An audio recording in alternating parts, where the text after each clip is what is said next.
¿Qué hay, chavales? Hoy os traigo un tuto sobre los tipos de compresores.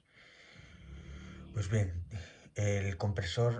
función del compresor en la refrigeración es hacer circular el refrigerante por todo el circuito creando zonas de alta presión y baja presión, con el fin de que el refrigerante chupe el calor en el evaporador y lo disipe en el condensador. Este tipo de compresor es el cerrado, el hermético, ¿no? El que esté cerrado. Y es el típico de las instalaciones de enseñanza, colegios o ciclos, instalaciones medianamente pequeñas. Y pues bien, tipos de compresores, la clasificación, que serían estos. Los tipos de compresores serían, según su construcción, el hermético, el que miramos, el cerrado, el semihermético y el abierto.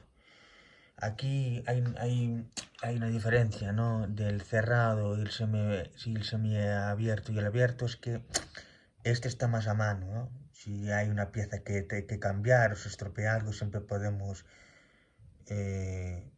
echarle mano. Este, por ejemplo, es cerrado. Si se estropea, ya es más tostón, o habría que reemplazarlo todo, o abrirlo y más quebradero, ¿no?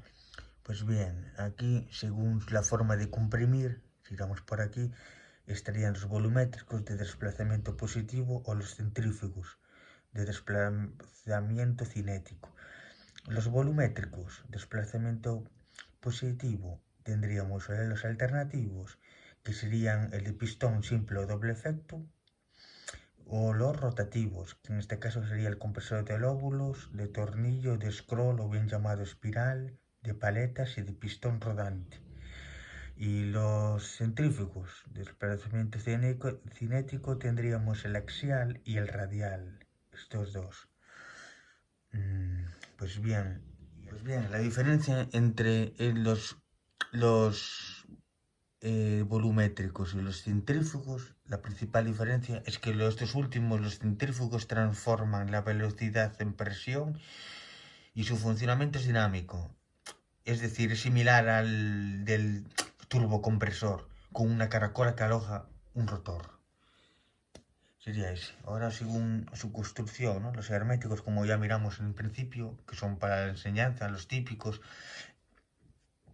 Pues bien, estos compresores se conecta directamente con el condensador y al evaporador, formando un circuito cerrado. Se utilizan en instalaciones pequeñas y de baja potencia, ya que tienen un menor coste y utilizan un menor espacio dentro de la unidad.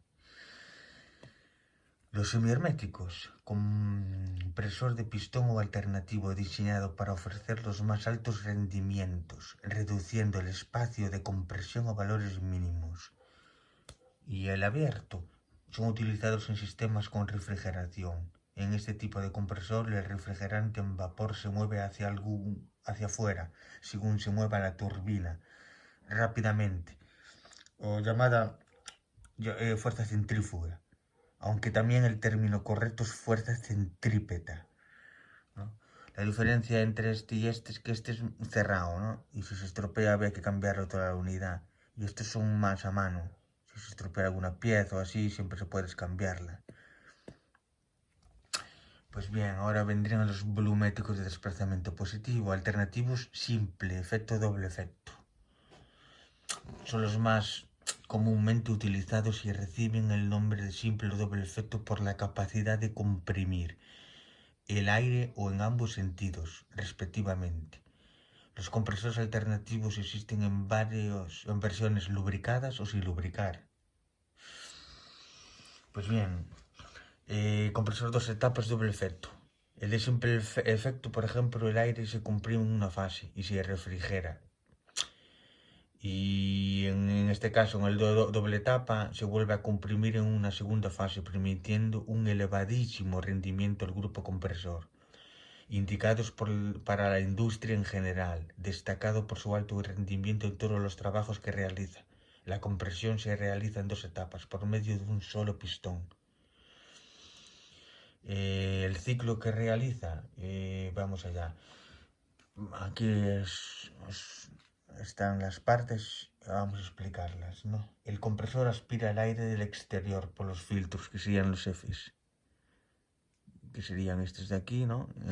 Y serían estos de aquí. Para pasar el aire a las cámaras de compresión es necesario que las válvulas de aspiración se abran. Las VA1 serían estas de aquí. Lo que se realiza de forma automática, pues al descender el pistón se crea un vacío en las cámaras de compresión, que serían el C1. Bien, debido a la presión atmosférica. Un bar, ¿no? La presión atmosférica. Bueno, resulta empujadas dichas válvulas dejando pasar el aire hasta que los pistones llegan al punto muerto inferior, M1, cuando está recorriendo el pistón. Al iniciar los pistones su ascenso, aumenta la presión en las cámaras C1. Sube el pistón y aumenta la presión en las cámaras, y que obligan a las válvulas a cerrarse antes de que salga el aire que llenaba las cámaras de compresión, que serían las C1, ¿no? Como miramos. Bien, como los pistones siguen su ascenso, el aire aspirado que chupa es comprimido hasta que la presión vence las fuerzas de las válvulas de escape, que serían B1, las válvulas de escape, con lo que éstas se abren dejando pasar el aire comprimido al refrigerante, que es enfriado por medio de un ventilador. Pues bien, el compresor comprime el aire en dos etapas, pero antes de realizar la segunda enfría el aire prácticamente hasta la temperatura ambiente, con lo que se obtiene un mayor rendimiento y un aire más frío a la presión final. Según esto, el aire en la primera etapa se le comprime a pocos kilos de presión, luego se enfría y seguidamente se realiza la segunda etapa a alta presión. El ciclo de aspiración, compresión y escape al depósito es igual para la etapa de baja presión, aunque en este caso las cámaras de compresión C2 son más pequeñas, pues al estar comprimido en parte el aire que penetra en ellas ocupa menos volumen que cuando lo hizo en las cámaras C1, en las cámaras de compresión. Bien, igualmente sucede con las válvulas, que pueden ser más pequeñas por necesitar menos superficies de paso. En algunos tipos se colocan para la aspiración de baja dos válvulas, y lo mismo para la de escape de baja, y para la aspiración de escape de alta, una para cada caso. Eso en algunos. Siempre se le pueden modificar, ¿no?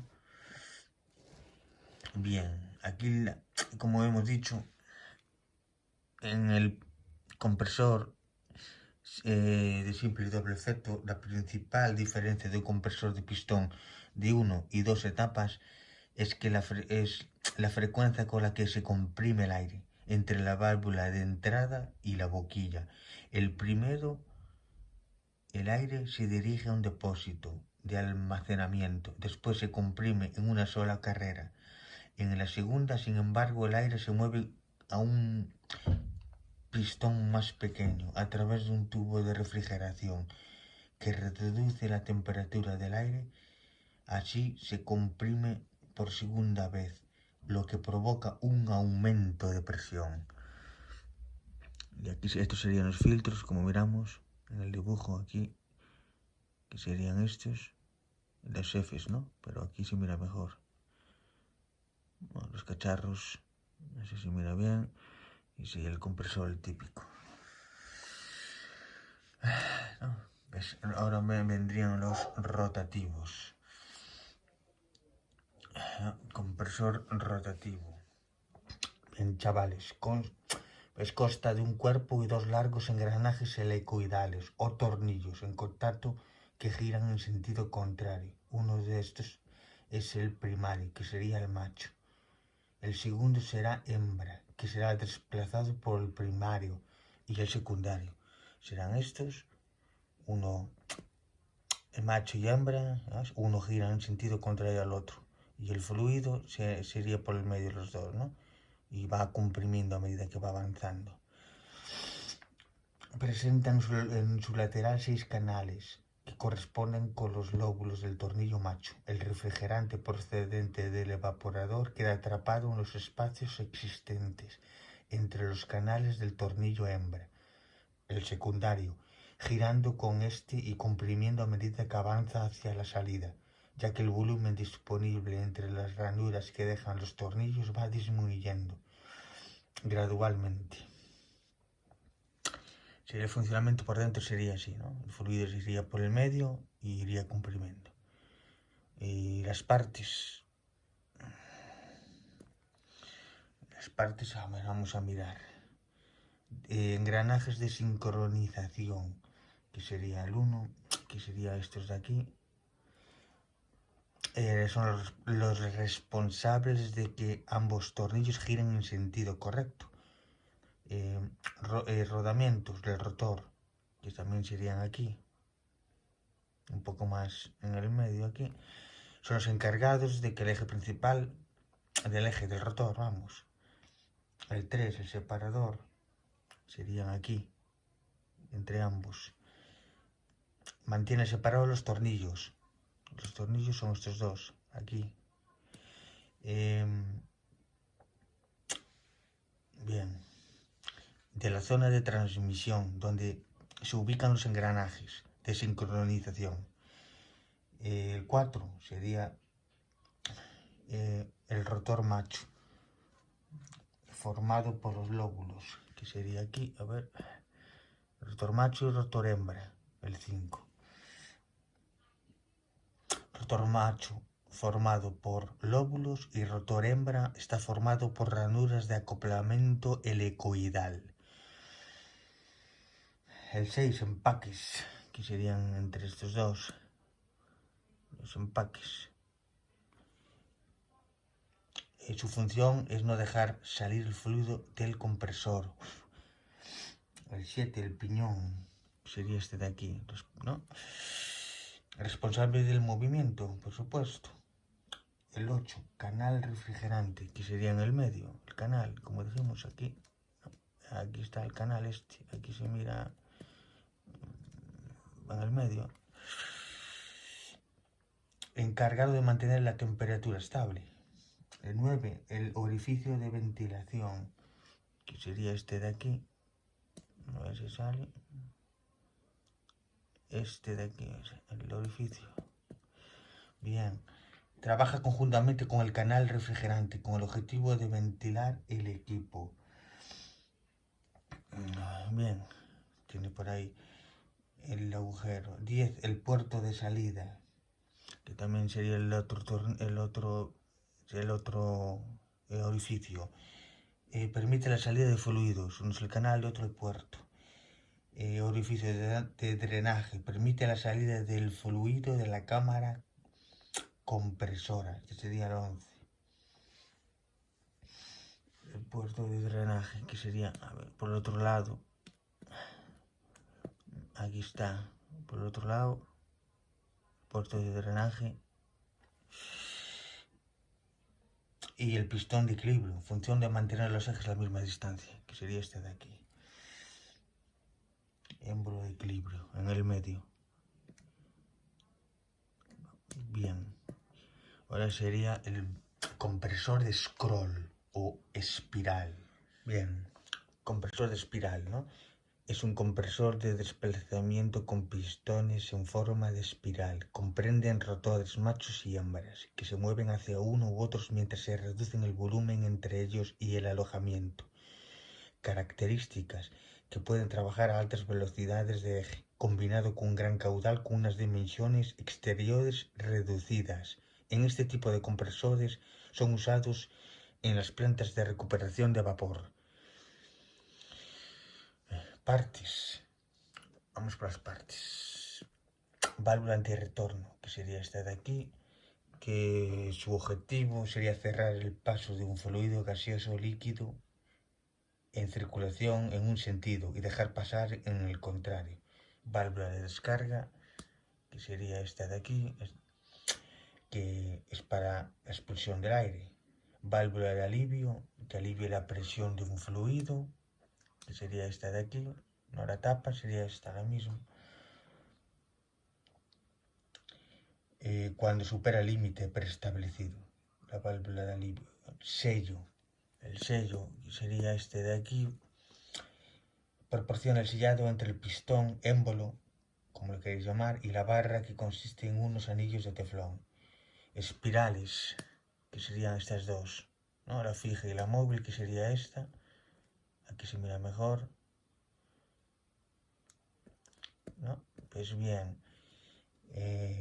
son piezas de forma espiral. Una de ellas, la superior, que está fija, llamada estator, en cuyo centro está situada la lumbrera de escape, y la otra espiral, llamada rotor móvil, está montada una frente a la otra. Bien, válvula de servicio, este sería el cuerpo, ¿no? La válvula de servicio, y esta sería la mirilla o el visor, ¿no? Como para mirar si tiene aceite o no. Bien, sería esta de aquí. Compresor de lóbulos, ¿no? Constan de dos rotores en formas de 8. Son émbolos rotativos que tienen forma de 8 para comprimir el gas, que serían estos dos, que giran sincronizando externamente mediante engranajes dentro de una carcasa, dejando holguras muy estrechas contra las paredes de esta. El gas que mete es atrapado entre un lóbulo y la envolvente. Al girar, el lóbulo es transportada a presión constante hasta la descarga, donde incrementa su presión. Sería funcionamiento, sería, ¿no? Ahí está, sería aquí, reduciendo, y el estrechamiento, ¿no? Las paredes, como veis. Funcionalmente se basa en el giro de sus dos rotores de lóbulos, o sea, en forma de 8, en el interior de la carcasa. Los rotores giran en forma sincronizada, en el sentido contrario, formado entre ellos unas cámaras en las que entra aire. En este caso, los lóbulos se limitan a desplazar el aire, consiguiendo aumentar la presión en función de la compresión, con lo que se encuentra a la salida del equipo. Esta contrapresión viene dada por las pérdidas por rozamientos y las necesidades de presión del sistema del que trabaja. Sería así. Ahora vendría el compresor de paletas, que estas tienen una parte fija llamada estator, dentro de la cual está ubicado un rotor de forma excéntrica, cuyo eje girará en relación al del estator, ¿no? Al estar. El rotor incorpora una ranura en la que va acoplada una paleta que está constantemente en contacto con el estator, debido que se desliza libremente dentro de su ranura. La fuerza centrífuga la empuja hacia la pared del cilindro. Este tipo de compresor tiene unas paletas radiales. En cada dos paletas se crea una cámara de compresión que se ve comprimiendo el aire, que sería esta, ¿no? Entrada de aire, las paletas son estas, y dentro de cada paleta hay un espacio, ¿no? Que serían las cámaras. Y estas son las celdas, y esta es la salida del aire. Aquí se explica bien, el dibujo se mira bien, y estas serían las partes, ¿no? Estator, la carcasa, paletas y el rotor, que sería este de aquí, ¿no? Que sería este por cada cámara, el rotor, y sería así, ¿no? Este tipo de paletas, el principio sería que origina dos cámaras, ¿no? Las paletas, cuyo volumen está en función de la paleta durante la rotación del motor. Los volúmenes de las cámaras varían continuamente. la entrada del gas por la cámara de admisión y la salida es por la válvula de escape. El valor cubre el espacio comprendido del estator y del rotor. Dicho volumen aumenta durante el giro del rotor hasta llegar a un valor máximo. Después se cierra desplazándose hacia la cavidad de impulsión del compresor, donde se desaloja el vapor. La clasificación de estos compresores según su número de paletas. O sea, depende de cuántas paletas tengas, se clasifican los de paletas, los compresores, dependiendo del tipo, de cuántas, ¿no? De cuántas paletas tenga. Bien. Ahora vendría el compresor de pistón rodante. Bien, pistón rodante. Que sería, estos compresores no tienen válvula de admisión, circulando el gas siempre en el mismo sentido. Admiten elevadas relaciones de compresión, ya que el abundante aceite del mismo ayuda a lubricar y además ayuda a eliminar el calor producido por el propio compresor. Están sujetos a mucha menos vibración mecánica que los compresores alternativos, o sea, de simple y doble efecto. El pistón rodante, el eje motor y el eje del estator son concéntricos, mientras que el eje del rotor es excéntrico.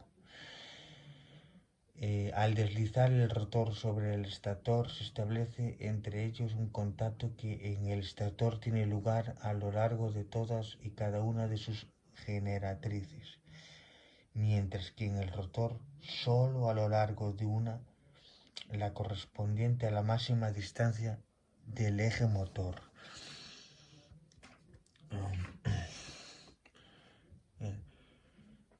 La admisión del vapor se efectúa mediante la lumbrera, como dijimos al principio, ¿no? De admisión, y el escape a través de la válvula de escape.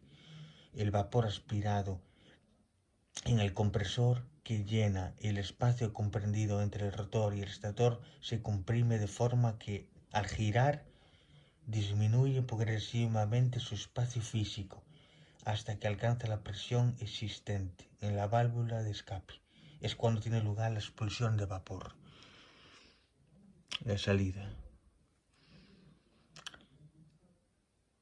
Bien, aquí como dijimos al principio tiene lumbreras, ¿no? Las lumbreras son aberturas en las paredes del cilindro, ¿no? En las paredes del cilindro. En los motores de dos tiempos permiten que el flujo de los gases sea el adecuado para completar el ciclo. Bien. Ahora vendrían los compresores centrífugos. Axial. Bien, pues el axial, este tipo de compresor tiene el flujo axial por el cual pasa el aire o el gas a lo largo del eje del compresor a través de las filas de hojas fijas y giratorias.